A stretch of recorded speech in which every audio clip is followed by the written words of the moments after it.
শেখ, আমি এমত অবস্থায় মসজিদে প্রবেশ করলাম যে সময় ইমাম সাহেব এশা নামাজের ইমামতি শুরু করলেন আর আমার মাগরিবের সালাত বাকি আছে। এমত অবস্থায় আমি কিভাবে নামাজে শরিক হব? আগে মাগরিব নামাজের নিয়ত করব নাকি এশার নামাজের নিয়ত করব? আগের নামাজ আগে পড়তে হবে।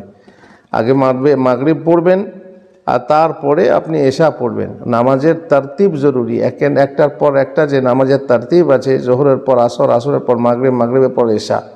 তো আপনার মাগরিব বাকি আছে আর এশার নিয়ত করবেন, সেটা হবে না, বরং মাগরিবের নিয়তে এশার জামাতে সামিল হতে হবে। যদি এক রাকাত হয়ে গেছে তো ভালো, দ্বিতীয় রাকাতে সামিল হন, তারপরে 3 রাকাত পড়ে ইমামের সঙ্গে সালাম ফেরেন। আর যদি প্রথম রাকাতেই দাঁড়িয়ে গেছেন তাহলে 3 রাকাত পড়ে বসে যান, তারপরে ইমামের সঙ্গে সালাম ফেরেন, তাহলে নামাজের তারতিবগুলো বাকি থাকবে, অবশিষ্ট থাকবে।